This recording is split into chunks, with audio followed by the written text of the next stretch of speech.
We're joined now by Sam McKewon from the Omaha World-Herald. Sam, how are you this morning? Hey, guys. What's going on? Sam, how we doing, buddy? Nice little Monday morning. I need the weather update. You guys are in a scorcher too, right? Yeah, 100 degrees. Fun day. Last one, hopefully. Supposed to cool off a little tomorrow? Yeah, it does. When we think like 86 is catching a break. Once it gets to 100, I get annoyed. I don't mind hot weather until then. Yeah. Then I'm annoyed. Yeah, that's about the time that I'm like, okay, time to be done.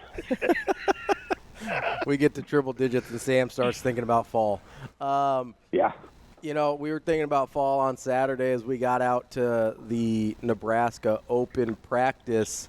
What did you think about just the number of people there, kind of how everything went, just your general takeaways about the experience in general since it was kind of a new deal? Yeah, I think speaking of the heat, that probably kept a few people away. It was awfully hot, even though people were in the shade. But, I appreciated, hey, I'm in the media, so I didn't have to pay. So I appreciate that from Matt Rule, that we were able to watch it and share some of our thoughts with the readers and listeners. And I thought there were a lot of things that were interesting. It's football practice, so, you're not going to learn as much from one practice as you do from a game. But, I thought Nebraska, they got a lot of players, and they got a lot of interesting, maybe not first team, but second and third team battles. They got a ton of interesting scenarios there. And then the quarterback position is interesting too, because I think everybody kind of knows where the number one thing's going, but I think number two is wide open. Okay, Sam, so let's start with the number one thing, all right? Because I'm kind of curious what your thoughts on Dylan Raiola were. I know we'd only really seen him in the spring game, and then this is the next most amount that we've seen him in terms of just in a Nebraska uniform. And we got to see him not only in some game situations, but in some quarterback drills as well. What were your thoughts? Couple. So, I thought he did, a nice job of not making the really bad throw. And obviously they're emphasizing, eliminating bad turnovers. And I don't think he had one of those. He's got very quiet feet for much of his drop back, maybe a little too quiet. But, he stays in there and he's got some poise. He appears to be reading the defense. Making selections based on who's open and who isn't. He threw some really nice deep balls, for sure. Threw a really good one to, deep to Jamal Banks, which I thought was a really good pass during a 7-on-7 drill. So he's able to locate guys. I think he will continue to work on the mechanics piece of just stepping and throwing, coming over the top with the motion. There's some things that I think he could do because of his arm talent, especially with short passes, that maybe he can get away with. But when you're trying to throw maybe, that 17, 18-yard corner route, that has to be thrown a certain way unless the guy's wide open. And so, just continuing to come over the top and step into the throws and, urgency, I think is an area. And my sense is once he gets in the games, especially when they're playing teams that aren't as good as the team he's on, he'll learn that urgency quickly. And Nebraska is going to play some teams this year whose defense is better than Nebraska's offense. That'll happen 5 or 6 times, and he'll have to adjust quickly. Sam, I'm glad you brought up mechanics because I thought it was kind of interesting, and you could tell me if you agree with this or if I'm out here in left field, but it seemed like his accuracy was better in game situations than in the drills. Do you think that's a result of the mechanics, or how did you see the same thing? Yeah, I think Dylan's an accurate passer. I do. I think there's the game situations. You mean like the team periods? Yeah, I think he made some good throws in the team periods. What again I would say is he has all of the mechanical tools. I think it's just the word I would use is urgency. Like every rep being the same. and being the Drew Brees elite, so to speak. Brees probably had about as good mechanics as anybody. Brady did too.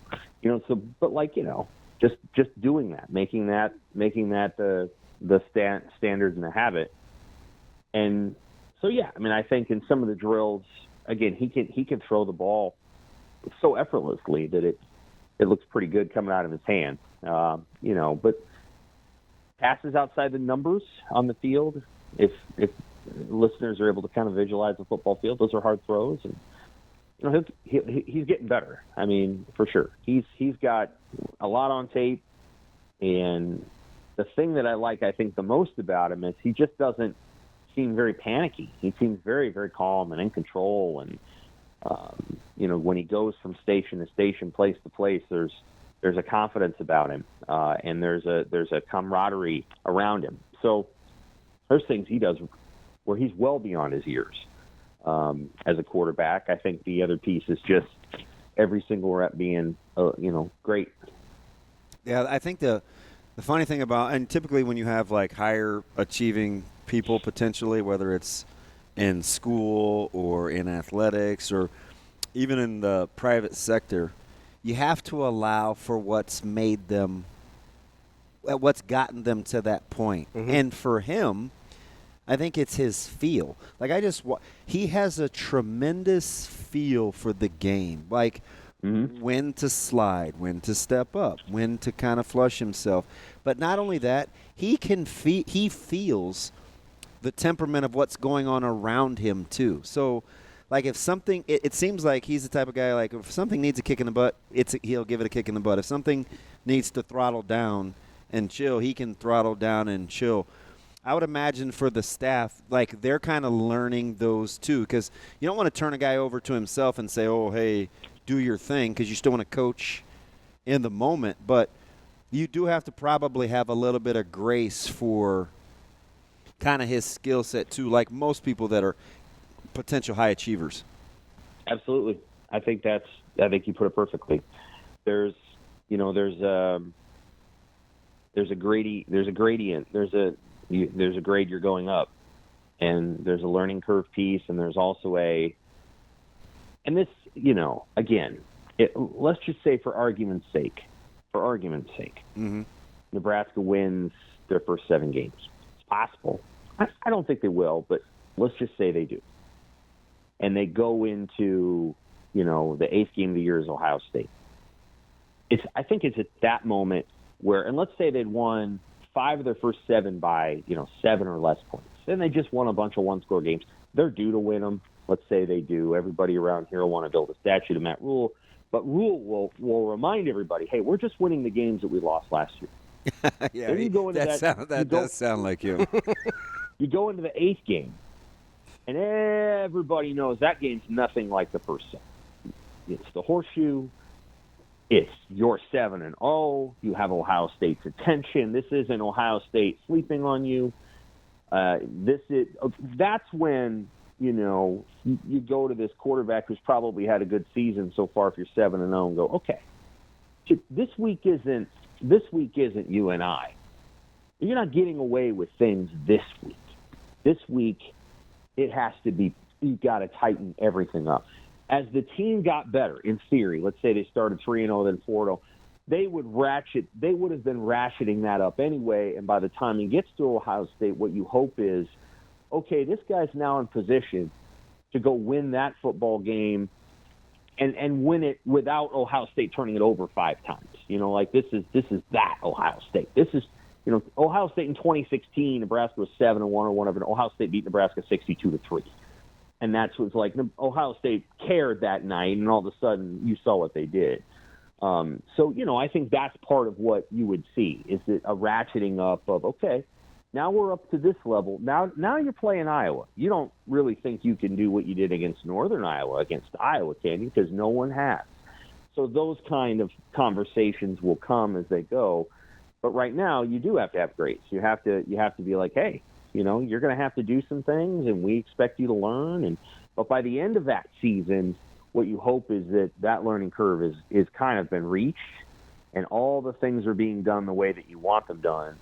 Because, again, the goal around here isn't just to win 8 games for the next 4 seasons and everybody pat themselves on the back. I guarantee you the media would be fine with that, because that's kind of where the media is right now. Like, just win some games so we can go to a bowl game and hang out somewhere for a week. But the program wants to win big. And in order to do that, Raiola is going to have to be elite, not just talented, but all the things. And I think Nebraska knows that, and I think he knows that. So we'll see where it goes. Sam, when you so this is a little bit different than like the first 25 or 30 minutes or whatever, and there's a lot going on. It's relatively condensed. You know, in a normal practice, some can be inside, some can be outside. When you're watching and evaluating, did you go in wanting to look at a handful of things, a particular thing? How did you negotiate drinking through a fire hose versus being specific? Because it's hard to watch in that setting and have any overarching takeaways unless you were trying to maybe go super micro. Right. So I wanted to watch everything that the quarterbacks did and watch it closely. Okay. I think that's important to watch Raiola, and I think that's what our readers want. They want to know, how are the quarterbacks looking? What's this Jalen Granstad guy like? You know, that kind of thing. And then probably better than most think. I'll let you get to that later. Oh, yeah. Yeah. I mean, I think I've said, I don't know if I've said it on this show, I think he's going to be the second stringer. I don't think you bring him onto the program unless you intend for that. I don't know why you bring him there to be fourth string, but we'll see. If he's the second stringer, then Heinrich Harburg can do things for you that, you know, you wouldn't normally have your second stringer doing. We'll see. You know, he's the Andrew Bunch, so to speak, of the roster. Anyway, the quarterbacks, and then what I watch for, and it's not easy when they're not in full pads, but you still watch for it, is just the attacking leading edge of the defense. How are they attacking the day? How are they, you know, attacking the offense when guys are covering? Are they smothering? Are they being aggressive to the point where they might draw a flag, which is what I would want to see. I don't want to see too cute. I want to see over aggressive and then rein you back. And I think Nebraska is that. I think they're aggressive to the point where you need to pull back on the reins. And I think that's where Nebraska's defense was last year. And it's where Nebraska's defense hasn't been enough of, and I think they're back to that point, and I think that's good news. I was watching for the kicking a little bit, and then, you know, I'm watching to see who gets open at receiver, because they've talked a whole bunch about how great they're going to be there, and there were some guys getting open, and Jalen really didn't practice. So, you know, those are probably the four or five things I'm looking at. Wasn't looking that much at the offensive line, although I noted that Turner Corcoran was with the first unit instead of Teddy Prohaska. And I noted that Micah Mazuka's, he's a good player when he could play in the Big Ten. So he's a good player. And apparently he's improved his work habits. But multiple players last week said he's the best. He's the best guy, the guy they don't want to go against. So why would they lie? They're not lying. He's a good player.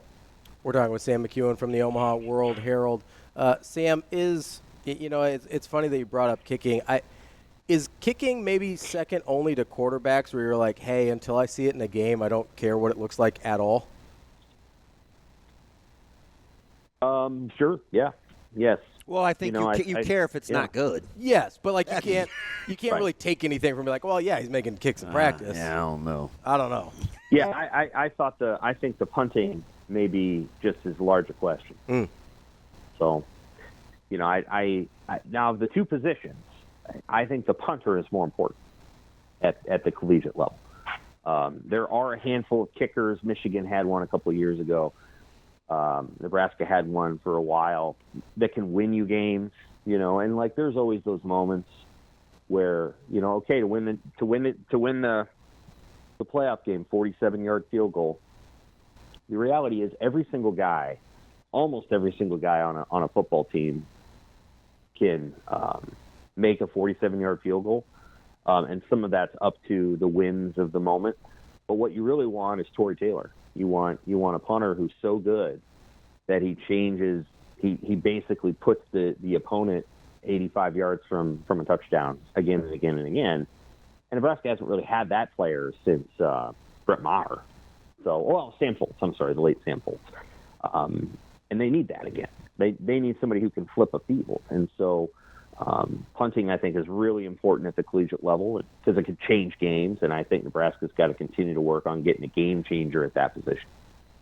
Sam, with kind of as we're breaking down this schedule, I'm still, and I don't listen. This isn't coach speak. It's just kind of how I've been conditioned from a player too.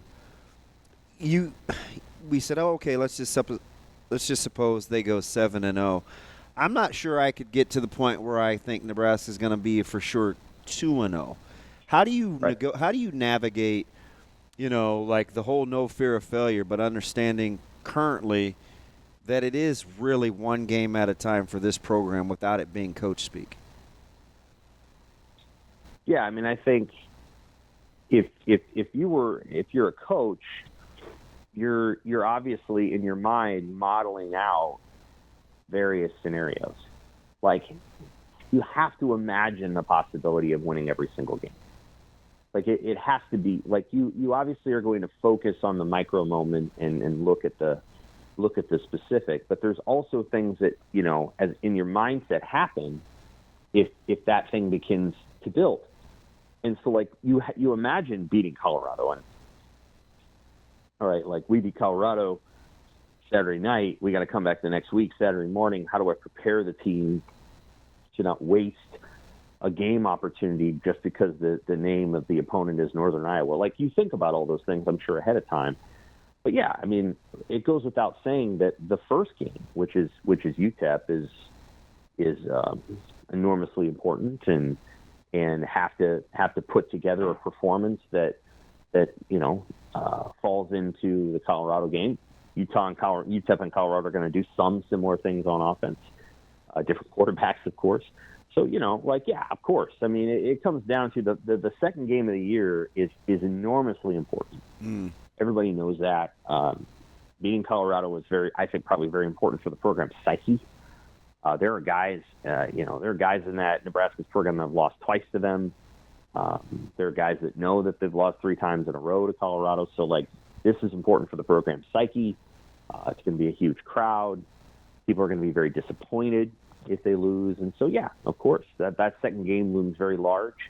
The first game looms very large. But, like part of, I don't know if it's like the freedom of the sports writer, but like part of my job is to imagine various kinds of scenarios or think about the kinds of things that, maybe not the head coach would think about, but like the athletic department would think about. Imagine those kinds of scenarios. Or what a GM would think about in the NFL. Like that's just part of what we do is. So you also think about, well, what would it look like to add this player to the team or get this transfer? And the coach might say, well, it's a lot more complex than that. Well, yes, it is. It is more complex. But, that's part of what we. So we try to straddle the line between, whatever you call it, the lowest common denominator and the highest level of complexity. Like sometimes you got to live in both worlds. And so, yeah, I mean, I think Nebraska understands that, the first game, so even before the second game, is enormously important to building the kind of program and team they want to have this year. They should go out and play against UTEP, and they should win the game by a margin, not 24 to 20. Like they should win that game by a margin because they have better football players and they're playing up to their level of capability. If they do that, then they'll beat UTEP by a margin. They won't beat them by 4. Sam, I want to return to something you said earlier, before I got you sidetracked on all that Dylan Raiola talk. You mentioned you thought the battle for that second or third string spot at quarterback was going to be really interesting, and I'm curious what you meant by that. Well, so I think one of the things that you chew on is Heinrich Harburg is, according to Matt Rule, a build-a player from Madden. And he's 6'5", and he's 220 or whatever he's weighing, 225, 222, 217, whatever. And this is a guy that can help you win football games, but oftentimes your backup quarterback doesn't do a lot. Mm-hmm. They're there to be healthy and to go into the game when the starting quarterback gets hurt or isn't playing very well. Well, with Haarberg, it's more interesting because that's a guy that maybe you can put him on the football field in either a wildcat situation down by the goal line or as a tight end or something like that. And if you're going to put him in that place, then you're putting him in harm's way. You're risking the possibility of him getting banged up. So then you have to have another quarterback who, what his job is to be healthy and to run onto the field if the second quarterback gets banged up and the first quarterback gets banged up. That to me is probably Jalen Gramstad. Now certainly it can be Danny Kalin. He did some nice things in the practice. He also missed a throw that would have been a touchdown on a wheel route to Dante Dowdell, and then even though the interception didn't count because of a penalty, he threw an interception. Kai Bayer stepped right in front of the pass. Now, Kalin, to me, he's got a lot of good tools. I really like a lot of what he does, and he does have an intentionality about his reps. But I think you can also redshirt him. I don't know that he needs to play right away. And you roll the dice with whether Danny's going to stay forever or not. But you can't. I don't know that you burn his red shirt while you're burning Dylan's red shirt just to say you did it. So I figure he's a redshirted guy, and Gramstad is not here just to pat people on the shoulder pads and say, hey, thanks for letting me be here. I think he's probably there to shore up and be a backup quarterback if they need one. And I thought he looked pretty good on Saturday. And Haarberg, he did some good things too, but he still looked like Haarberg. He can run. He can make some really nice throws. His mechanics were better. He also made a few mistakes. So, I think that's where it's at. Is Gramstad, can he come on a field and run an offense? You're darn right he can. And everybody kind of knows that. And so now whether he'll be 3 or 2 or I don't really know how they're going to list it on a depth chart. But I would really be intrigued to see Heinrich Haarberg on the field doing something for Nebraska other than, sitting over there signaling in the place.